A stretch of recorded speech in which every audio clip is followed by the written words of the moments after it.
Let's talk about a mystery that feels like it's pulled straight from a Hollywood script. Imagine ancient India, thousands of years ago. This was a time of epic poems, legendary heroes, and powerful gods. But what if I told you their stories contained more than just mythology? What if they described advanced technology? I'm talking about Vimanas, flying machines that soared through the skies long before the Wright brothers ever dreamt of flight. The word Vimana itself comes from Sanskrit, and it literally translates to something like measured out or traversing.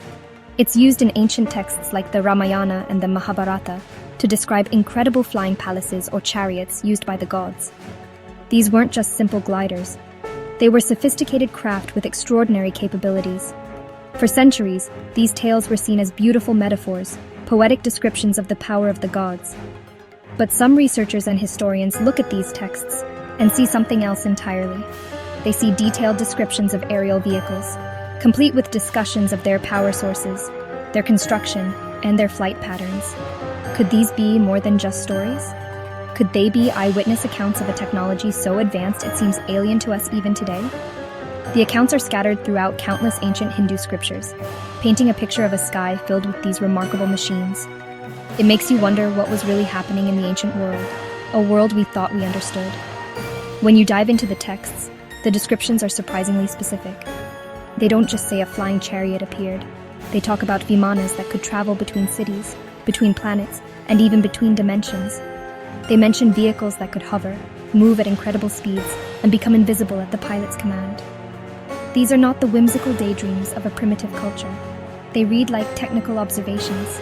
This is the kind of stuff that keeps me up at night. The idea that a lost chapter of human history might contain the secrets of aviation, space travel, and technology that we are only just beginning to rediscover today is absolutely fascinating. So, where do we draw the line between myth and a forgotten reality? That's the million-dollar question. For every scholar who dismisses these accounts as pure fantasy, there's an investigator, an explorer, or a theorist who believes they are clues to a lost high-tech civilization. They argue that our ancestors weren't just making things up. They were describing what they saw. They were documenting a world that was far more advanced than mainstream history gives it credit for. As we embark on this journey, we have to keep an open mind. We're not just exploring ancient myths, we're searching for the possibility of lost science and a history that has been hidden in plain sight. Of all the Vimanas mentioned in ancient lore, one stands out above the rest: the legendary Pushpaka Vimana. This wasn't just a vehicle, it was a flying palace. According to the Ramayana, it originally belonged to Kubera, the god of wealth, but was later famously stolen and used by the demon king, Ravana. The descriptions of this craft are simply mind-boggling. It was said to be enormous, capable of carrying an unlimited number of passengers. The text says the Vimana could magically expand or contract to accommodate whoever needed to ride in it. Think about that for a second. A vehicle that changes its size based on the passenger list. That's beyond anything we can build today. The Pushpaka Vimana wasn't just big, it was incredibly fast and maneuverable. It could travel vast distances at the speed of thought. The pilot could simply think of a destination, and the craft would take them there almost instantly. It could fly through the air, travel over water, and journey between the heavens and the earth. It was also described as being beautifully decorated, adorned with gold, jewels, and pearls. It was a luxurious craft, a testament to the immense power and wealth of its divine owner. It was a symbol of status, yes, but also a showcase of unbelievable technological prowess that makes our most advanced private jets look like children's toys. But here's where it gets even stranger. The Pushpaka Vimana was said to have a mind of its own. It would only allow those with a pure heart to pilot it, and it followed mental commands. This suggests a kind of psychic or telepathic interface, a direct link between the mind of the pilot and the machine.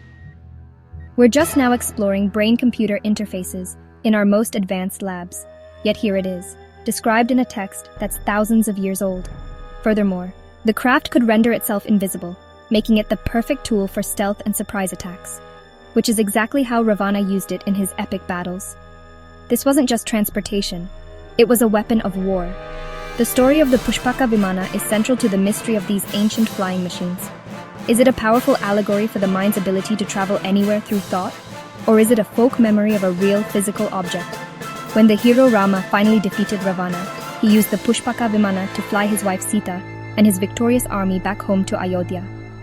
The text describes the journey in detail, pointing out rivers, mountains, and forests from above. This sounds less like a metaphor and more like an aerial travelogue. The story forces us to ask, what did the ancient poets see that inspired such a vivid and technologically rich tale? This is where the trail splits.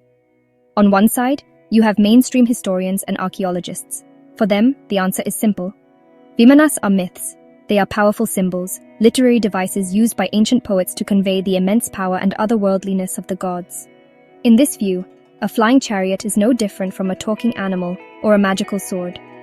It's a product of a rich and vibrant imagination, a way to explain things that were beyond the comprehension of the time. These scholars argue that there is zero physical evidence to support the existence of ancient flying machines. No Vimana has ever been dug out of the ground. They contend that interpreting these texts as literal descriptions of technology is a modern bias. We live in an age of airplanes and spaceships, so we project our own understanding of the world onto these ancient stories. They suggest that the speed of thought was a poetic way to describe immense speed, not a reference to a telepathic control system. An invisible craft was a metaphor for stealth and cunning, not a cloaking device. To them, searching for literal truth in these epic poems is like trying to find a real dragon's lair by reading a fantasy novel. It's a fun idea, but it's not serious history or archaeology. The academic world largely stands firm on this interpretation. But then you have the other side of the debate, a camp filled with alternative theorists, independent researchers, and a growing number of people who believe there's more to the story. They argue that dismissing these detailed descriptions as mere fantasy is intellectually lazy. Why would ancient cultures, separated by thousands of miles and years, all invent such similar stories of flying machines? They point to the specificity of the texts. The Mahabharata and Ramayana don't just mention flying chariots. They describe their appearance, their sounds, and even the devastating weapons they carried. This, they argue, sounds more like observation than invention. It's a memory of a lost age of technological wonders. This alternative view suggests that humanity has risen and fallen multiple times. Perhaps there was a great civilization, an Atlantis of the ancient East, that reached incredible technological heights before being wiped out by a cataclysm. The stories of Vimanas, then, would be the fragmented memories of this lost golden age, passed down through generations as myths and legends. The gods weren't necessarily divine beings. They were perhaps the survivors of this advanced civilization, wielding technology that seemed godlike to the primitive cultures that came after. This theory is explosive because it completely rewrites our understanding of human history. It suggests we are not at the peak of civilization, but merely recovering from a great fall. The debate over Vimanas took a wild turn in the early 20th century with the emergence of a text called the Vaimanika Shastra, or the Science of Aeronautics. This manuscript was allegedly channeled by a psychic named Subbaraya Shastri between 1918 and 1923, who claimed he was receiving ancient knowledge directly from a sage. The text is unlike any other. It reads like a technical manual. It describes different types of Vimanas, their construction materials, and the propulsion systems they used. It even includes detailed, though often bizarre, diagrams of the machines and their components. This was the supposed smoking gun that ancient astronaut theorists had been waiting for. The Vaimanika Shastra is incredibly detailed. It lists 32 secrets a Vimana pilot must know, including how to make the craft invisible, how to listen to conversations in enemy aircraft, and how to create illusions. It describes metals and alloys that are unknown to modern science, such as Raja Loha or King of Metals. It talks about power sources, gyroscopes, and various lenses and mirrors used for both navigation and warfare. The text claims there were 4 main types of Vimanas: the Shakuna, Sundara, Rukma, and Tripura. Each had a different shape and purpose, from military applications to interstellar travel. It was on the surface a blueprint for an ancient air force.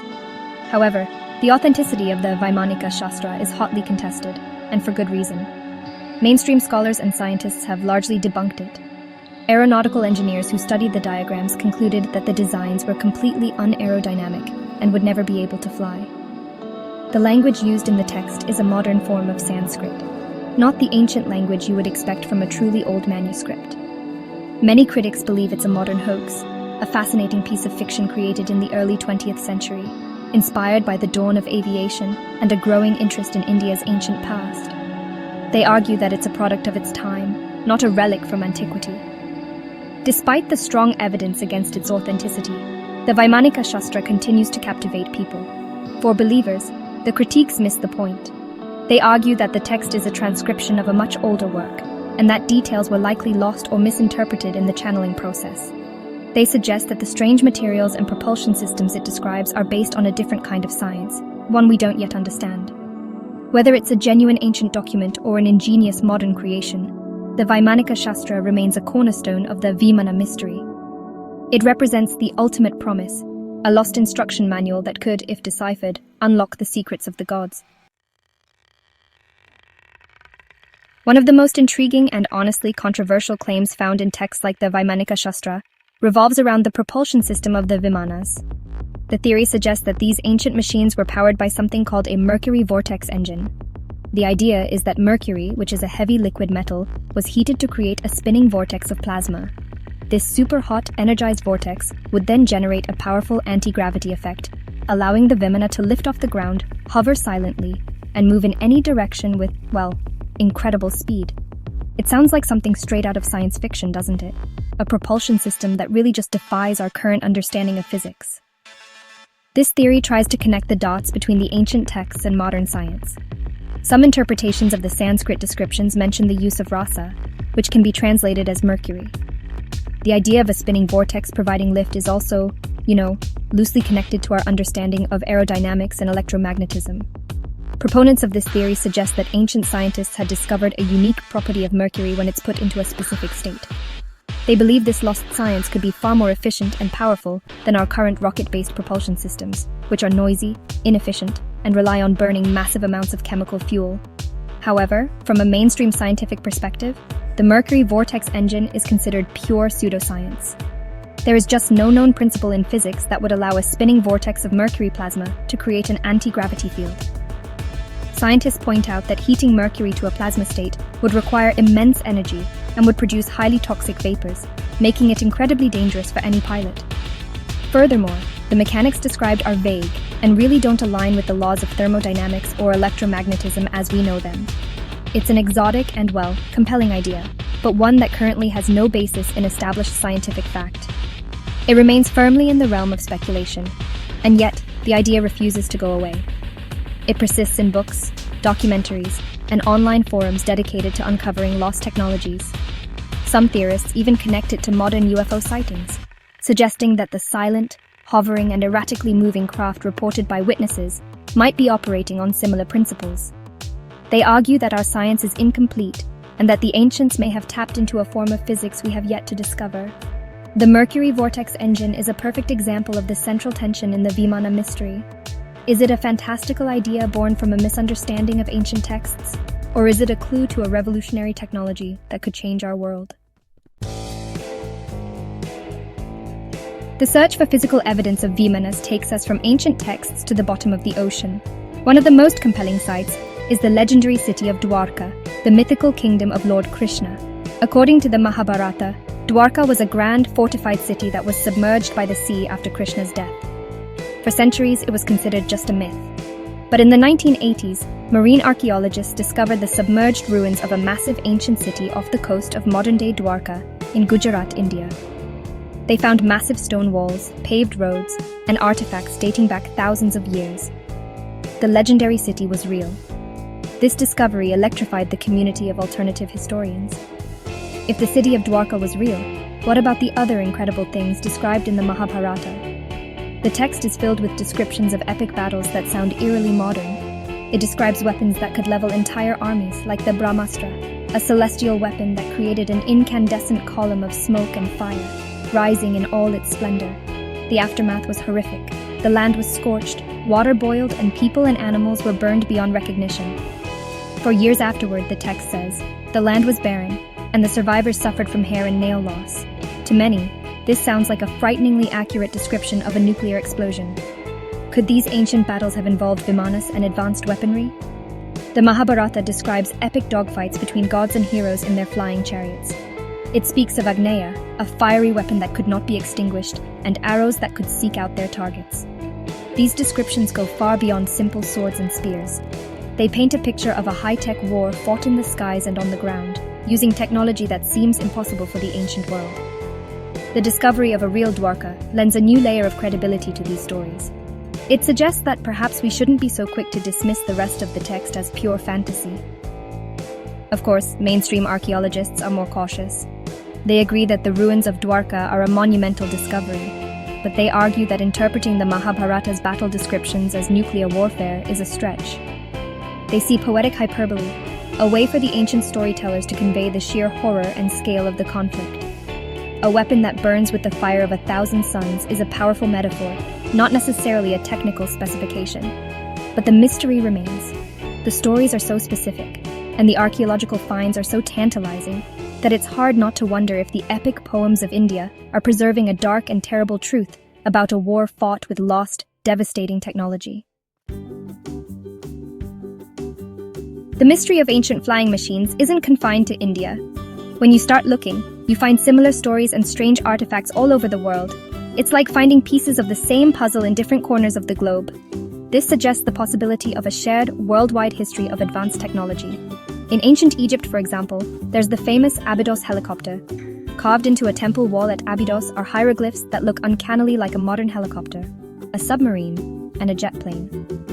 While Egyptologists explain this as an optical illusion created by overlapping hieroglyphs, others see it as clear evidence that the ancient Egyptians witnessed these machines.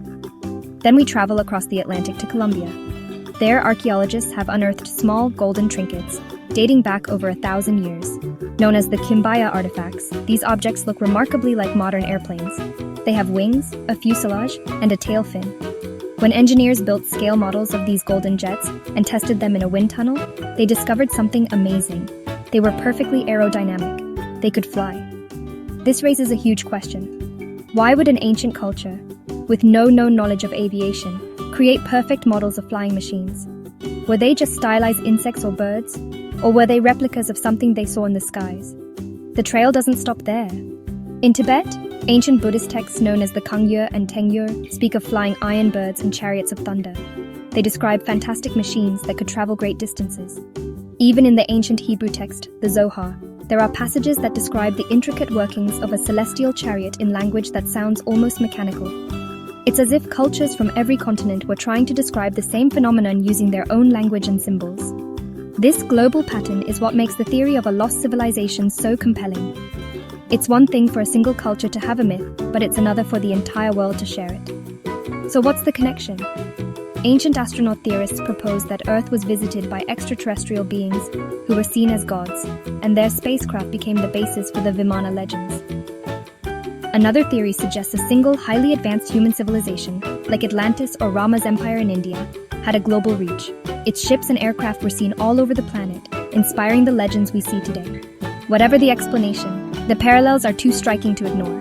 It feels like we are looking at the scattered fingerprints of a forgotten chapter of human history, a time when the skies were not so empty. Our journey into the Vimana mystery now takes a dark and unexpected turn, leading us into the shadows of World War II. It's a well-documented fact that high-ranking members of the Nazi Party, including Heinrich Himmler, were obsessed with ancient history, mysticism, and lost technologies. They believed that the Aryan race were the descendants of a godlike super race from a lost civilization, and they scoured the globe for evidence to prove it. Their search led them to the ancient texts of India and Tibet, where they found the stories of Vimanas and powerful celestial weapons. They didn't see these as myths, they saw them as lost blueprints. The Nazis sent expeditions to India and Tibet in the 1930s, under the guise of scientific and anthropological research. Their real mission was to find ancient texts and artifacts that could help them reverse engineer this lost technology. They were particularly interested in the Vaimanika Shastra and the descriptions of weapons like the Brahmastra. The Nazi leadership believed that if they could unlock these ancient secrets, they could build wonder weapons, or Wunderwaffen, that would guarantee their victory in the war. This wasn't just a fringe belief, it was a state-sponsored project, blending science, history, and occultism in a dangerous quest for power. This has led to one of the most persistent conspiracy theories of the 20th century, the idea that the Nazis actually succeeded. According to this theory, Nazi scientists working in secret underground bases developed revolutionary aircraft based on Vimana technology. These craft, known as the Honabu or Vril flying saucers, were said to use anti-gravity propulsion systems, possibly derived from the Mercury vortex engine concept. Proponents of this theory point to declassified documents and eyewitness accounts of strange, disc-shaped aircraft being tested by the Nazis near the end of the war. They believe this technology was later captured by the Allies and became the basis for secret US military programs. While there's no concrete proof that the Nazis built functional flying saucers, their documented interest in Vimanas is undeniable. They saw a connection between the legendary flying machines of ancient India and their own ambitions for technological supremacy. This historical footnote adds another layer of intrigue to the Vimana story. It shows that the idea of these ancient machines being real technology is not just a modern fantasy. It's an idea that was taken very seriously by people in power, people who were willing to invest significant resources to unlock their secrets. The Nazi obsession serves as a chilling reminder of how potent and influential these ancient legends can be. So where does this leave us? We've journeyed from ancient Indian epics to the bottom of the ocean, from Egyptian temples to the secret files of the Third Reich. We're left with a mystery that spans millennia and touches every corner of the globe. The central question remains unanswered. Are Vimanas a myth, a metaphor for the power of the gods, or are they a forgotten chapter of human science? The answer you choose depends on how you view the world. Do you trust the established historical narrative? Or do you believe that history is far stranger and more complex than we've been told? One modern theory suggests that the technology was never truly lost, but was instead hidden. This idea feeds into narratives of secret societies and government cover-ups. Perhaps the knowledge of Vimanas was preserved by a select few, passed down through the ages, and is now being used in secret military projects. This could explain the countless UFO sightings reported around the world, especially the Tic Tac videos confirmed by the US Navy. Are these mysterious craft alien visitors, or are they a modern incarnation of the Vimana, a human-made vehicle built from ancient, rediscovered principles? It's a tantalizing thought. Ultimately, the story of the Vimanas forces us to reconsider our place in history. It challenges the linear view of progress, the idea that we are the most advanced civilization that has ever existed. What if we are just one peak in a long series of mountains and valleys? What if great civilizations rose to incredible heights, only to be brought down by war or natural disaster, leaving behind only fragmented stories and cryptic legends? The Vimanas could be the most important of these legends, a memory of a time when humanity had mastered the skies. They serve as a humbling reminder that we might not know as much as we think we do. As an explorer, I'm drawn to these unanswered questions. The truth about Vimanas is likely buried deep, either in unexcavated ruins or in archives that remain classified. But the search is what matters. It pushes us to explore the boundaries of our knowledge and to keep an open mind. Whether they were real machines of wood and metal, powered by mercury and magic, or simply powerful stories that have inspired generations, the Vimanas will continue to fly through our imagination. They are a permanent fixture in the landscape of the unknown, forever beckoning us to look up at the sky and wonder what secrets it still holds.